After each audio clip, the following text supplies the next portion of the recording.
Every major oil crisis in history has redrawn the world map.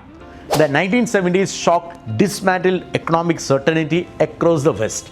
The Gulf War shook global energy confidence overnight. But what is unfolding today is categorically different because it is happening in a far more interconnected world of supply chain systems. A conflict in the Middle East is no longer stays in the Middle East. Within days, it is in your shipping rate, your airline ticket, your factory floor, and your grocery bill. Because modern economies do not run on diplomacy. They run on logistics, and logistics still run almost entirely on oil. That is what makes this moment unlike any energy crisis in recorded history. India is a precise example of what is at stake. The country spent years driving its logistic costs down from 14% of GDP to 8.35%, a hard-won structural gain. The expected hike to more than 120 rupees per litre for fuel in India, which is 25 to 30% surge in fuel costs, does not just erase that progress. It reverses it, reignite inflation, and distorts the entire cost architecture of import and export trade. What took years to fix can unravel in months. In the past, countries had no alternative and hence no option but to absorb rising fuel prices. That is no longer true. The world now has an alternative: electric vehicles. Electric vehicles have crossed a threshold. They are no longer an environmental aspiration or a policy talking point. In the middle of rising crude prices and fracturing supply chain, they are becoming something far more strategic and a financial hedge against oil dependency at national scale. China understood this early and moved decisively.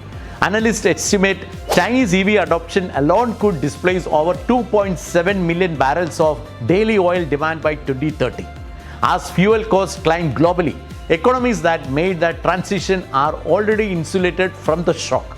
Countries like China, who put massive investment in EVs and electric public transport, are seeing the impact of reduced exposure to oil shock and inflation and the structural advantages that compounds over time. And that changes the entire equation of global power. Because the next dominant economies may not be the one that is sitting on largest oil reserves. They may be the one that no longer need them. Every logistic operator understands one brutal truth. You can optimize your warehouse, you can streamline your route, you can negotiate better freight rates, but fuel is the cost you cannot control. You cannot negotiate a geopolitical crisis that doubles your diesel bill overnight. The current US-Iran conflict has pushed that reality into a breaking point. The Strait of Hormuz, through which nearly 1/5 of the world's oil moves daily, is completely closed to conventional commercial shipping. Brent crude, which was at $67 on February 26, crossed $100 within 2 weeks.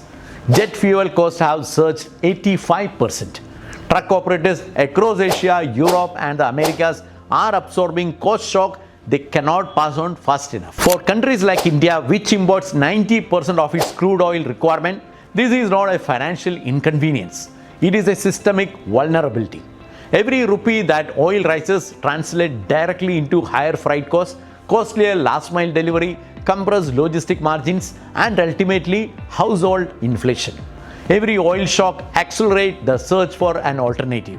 What is different in 2026 is that for the first time, a credible, scalable, economically competitive alternative actually exists. The conversation about EVs changed the moment the economics changed, and the economics have changed dramatically. Lithium-ion battery pack prices fell 8% to $108 per kilowatt hour in 2025, with EV-specific packs staying below $100 per kilowatt hour for the second consecutive year. Battery costs have fallen roughly 90% since 2010, compressing what was once a prohibitive price premium into something logistic operators can now model and justify. In the United States, owning a light-duty EV is now cheaper than owning a gas-powered car over a vehicle's lifespan, and that calculation becomes dramatically more favorable every time oil spikes. The IEA's latest data make the macro picture unmistakable.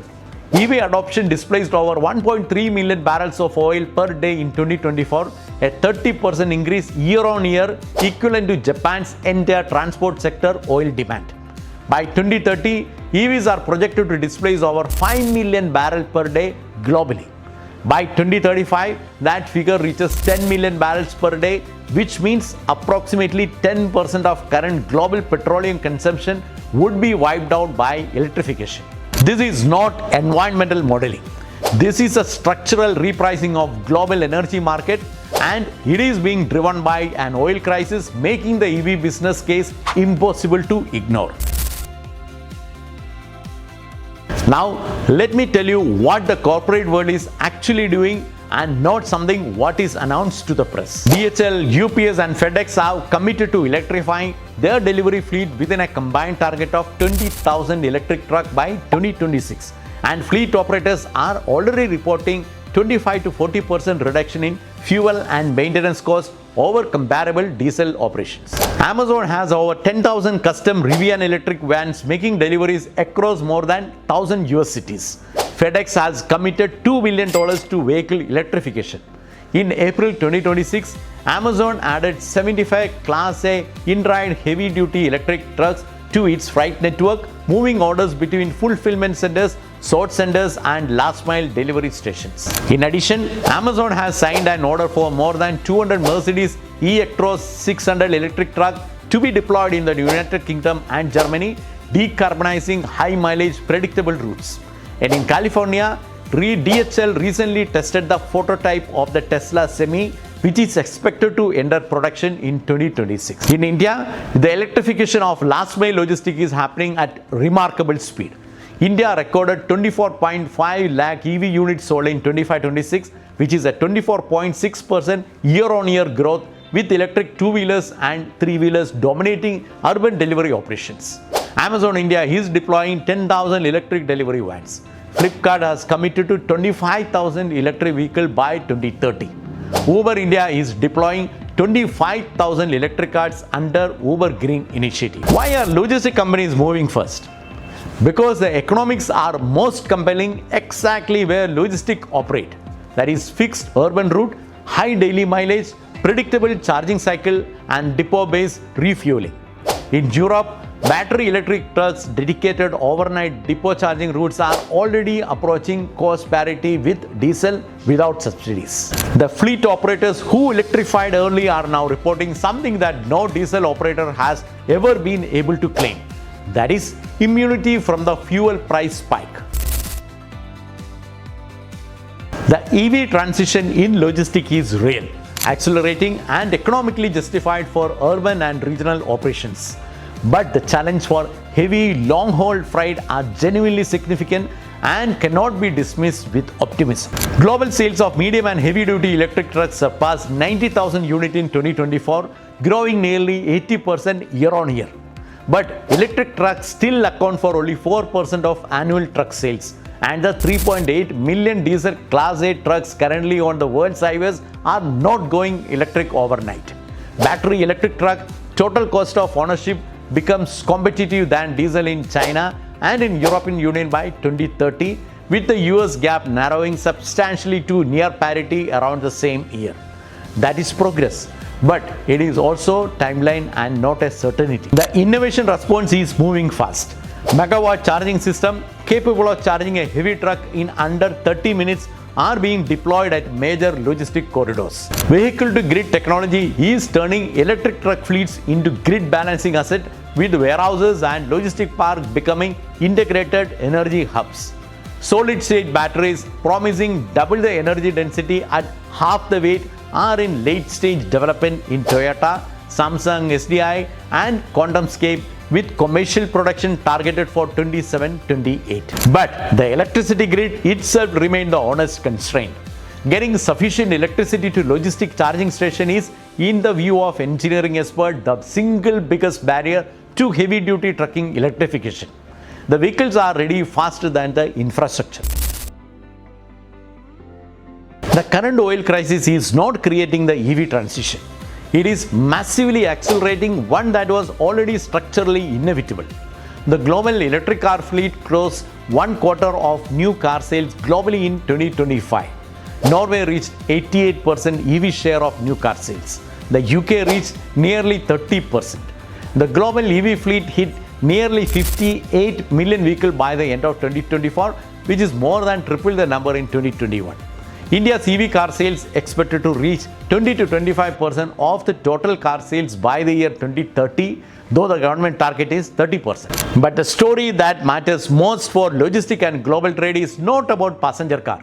It is about the 50 million commercial vehicle, trucks and delivery fleet that move the world's goods. The fact that their operators are now making capital allocation decisions that lock in electrification for the next 15 to 20 years is a good news. Every diesel truck replaces its fuel price immunity locked in. Every solar-powered logistic depot built on a hedge against the next geopolitical crisis.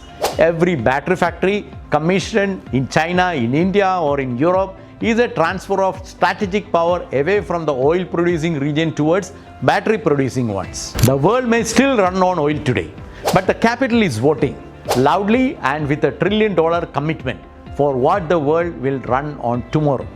And decades of watching global trades tell me this: when capital votes, the market follows. The only question is how fast. Thank you for watching till the end. Look forward for your comments on EV implementation and whether this would immune logistics of future against shocks.